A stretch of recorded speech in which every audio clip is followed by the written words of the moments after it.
Right, good morning everyone. Welcome back to Off-Grid Farming UK. I've promised you some more videos, so I'd best get filming.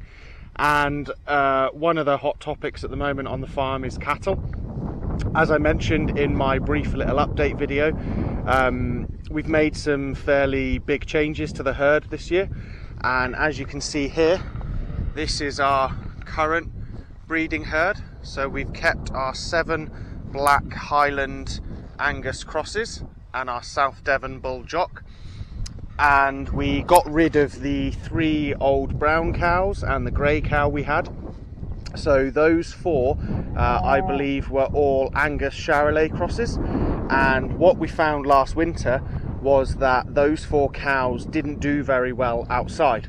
And as part of the whole ethos of the farm, being organic and being very much into regenerative agriculture, we want our cattle to stay outside all year round. We don't want to have to put them in the shed.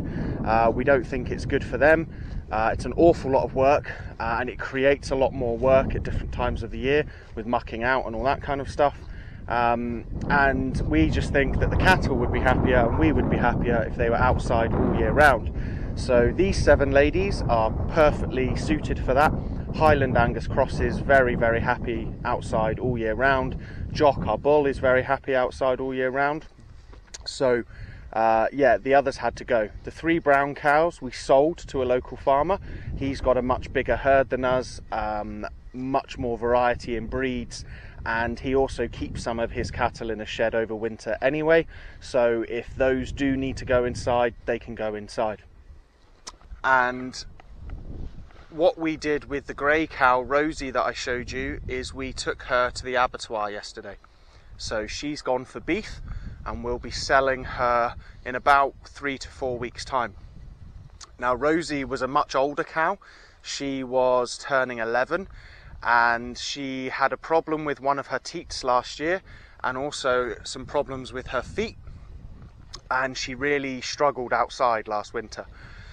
So this year we were giving her another chance. She's a nice old cow, but unfortunately she lost 2 more teats to fly bites, so she ended up with just a single teat, and her calf is the grey one hiding behind the fence over there.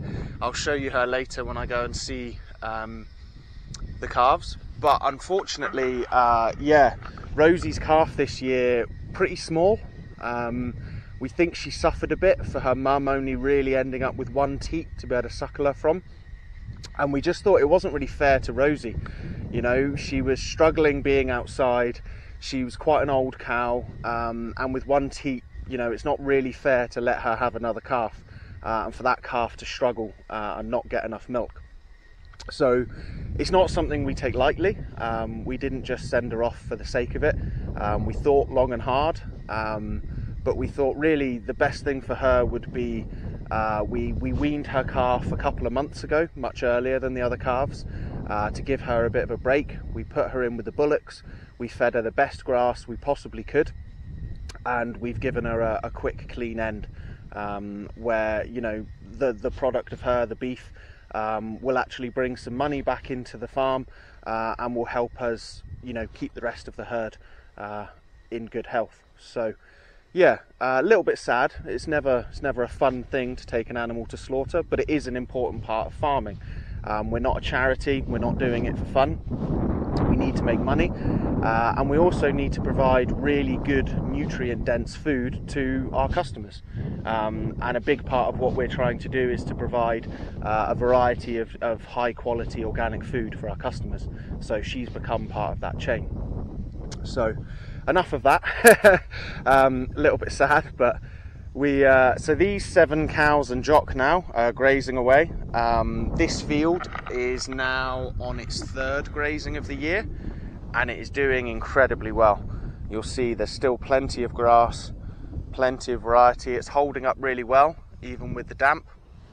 And they're moving along here, and once they get to the end of the field, we're going to put them up into the top field, and we're going to run them onto some neighbours' land for a few weeks before we put them in the woods for winter. So something else I mentioned was that we were replacing our cattle, and we've started that process. So a big part of my personal farming dream is to have my own little croft one day, far up in the north, and to run that croft in as self-sufficient a way as I can. So I've always had a big thing about trying to source animals that are very hardy, very tough, native breeds, but also that will provide a good return in meat, eggs, milk, fur, whatever that happens to be, so that I can provide for myself and my family, but I can also produce a high quality product that people are willing to pay for. So I've always been quite interested in Shetland cattle. They're not a particularly well-known breed. They nearly went extinct because they were being crossbred with other breeds so much. There were very few pure breed Shetlands left, and basically Dan, the farmer here, trusted me enough to take the punt and buy a couple. So we're going to say hello to them. They arrived back here end of day yesterday, and here they are. So this lady here is our red and white Shetland. So these are both 3 years old, turning 4. As you can see, she's very small, she's very light on her feet, which is what we want. We want a higher number of smaller animals. And the Shetland breed are meant to be very milky. Many people actually raise multiple calves off of a single Shetland mother. So we're hoping that once these get in calf to our bull jock, that they will produce very, very large udders, and that I might even be able to train them to be able to be milked. But that remains to be seen. So this black and white one here, she's a little bit of an interesting one, because again, she's 3 years old, but she's never had a calf because she was never really put in with a bull for more than a day or two at a time. So we are hoping that she gives us a good calf and that we don't have any issues. You can see she's well fed. Shetlands are meant to be very, very good at living off of very poor forage, and what we have here is a lot of very good forage, so keeping the weight off her might be an issue. But yeah, so this one here caused us a few issues. She decided to break through a fence when we went to pick her up, and we spent about an hour and a half chasing her around and getting her penned. And of course, as soon as we had her penned, she walked straight into the trailer, no issues. So she's a little bit wilder, she's a little bit more flighty, but I am planning on spending my winter using some organic cow pellets, so some concentrated feed in very small amounts, and I'm going to try and get all of the breeding cows kind of very friendly and happy to come up to me and eat out of my hand, because as I said, once they're calving next year, hopefully sort of late April, May time, I'm hoping to be able to start milking 1, 2 or more of them. So very much a pie in the sky dream at the moment, but I'm going to put a lot of effort into it and see if it works, because I think it would be amazing to be able to have our own milk, our own cheese, yogurt, ice cream, and if we can turn it into something commercial that actually makes money, that's even better. But yeah, so these are our 2 new Shetland cows, and I'm really excited to have them on the farm. I've wanted Shetlands for years. I've badgered Dan, I've been like, I want Shetlands, we should get Shetlands, and we've got Shetlands. So yeah, very happy with them. They're the only horned cows we've got. Their horns shouldn't get any bigger than that. They just have nice little, what I call Viking horns. And as I said, they're very small, pretty friendly, or at least the red one is at the moment. And yeah, it's going to be a really interesting experiment running a couple of different breeds, and obviously bringing some fresh bloodline into the herd. So yeah, really excited about these 2. Should be really good. But yeah, we'll be integrating them with the main herd, probably not today now because we're a bit short on time, and I'm away tomorrow, so it'll probably be next week. They're in that plot at the moment, they've got loads of grass, they've got water, so won't do them any harm, and we will get them mixed in with that lot before they leave this field. And that in itself will be very interesting, because one of the Highland Angus crosses, number 24, has a bit of a history of being very bolshy with new cows.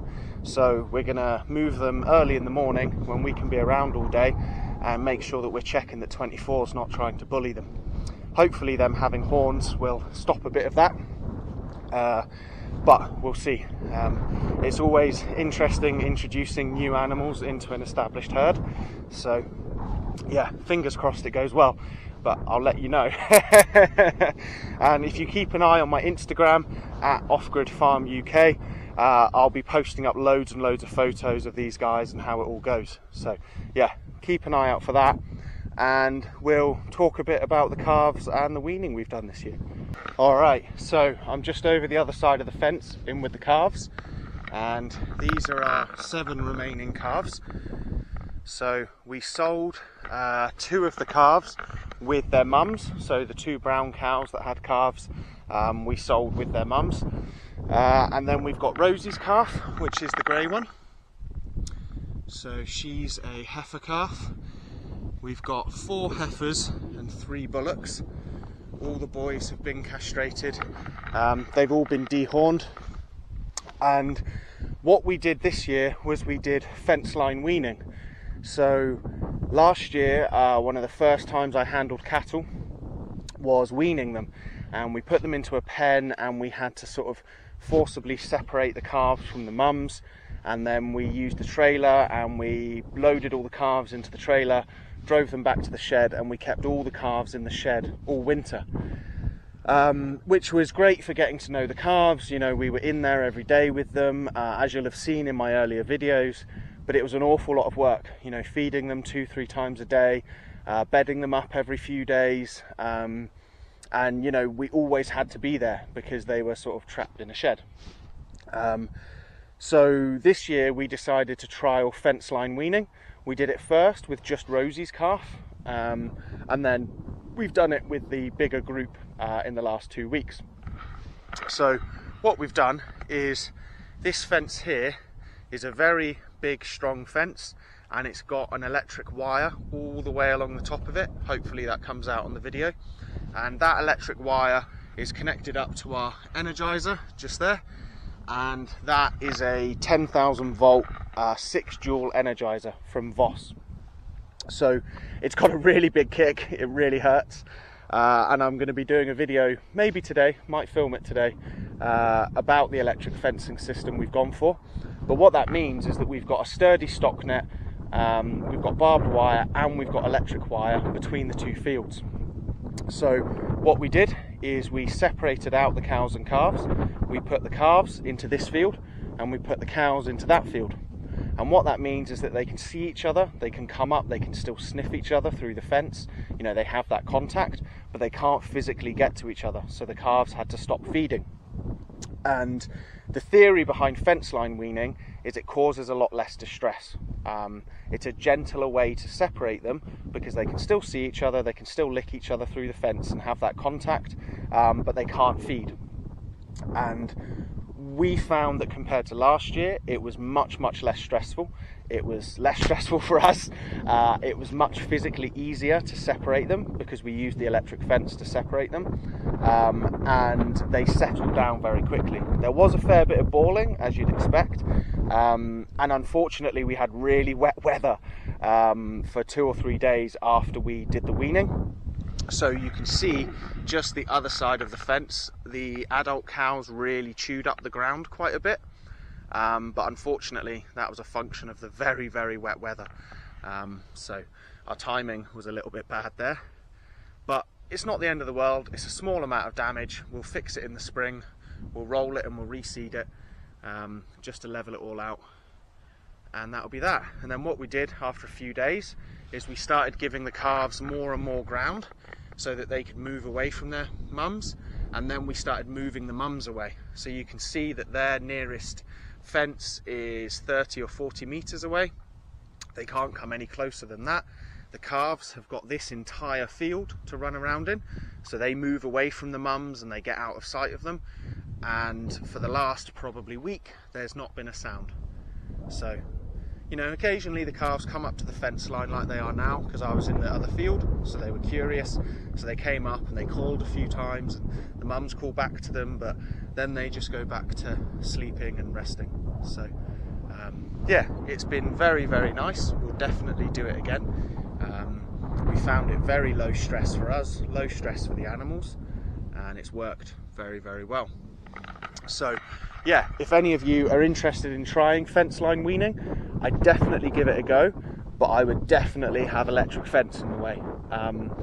So before I was here at the farm, so 2 years ago when they weaned them, they had the mums and the calves in different fields, but there was no electric fence, and basically the mums smashed through every bit of fence at every opportunity. So all the sections of wooden railing around the gates just got smashed to pieces, and the mums just forced their way through to the calves.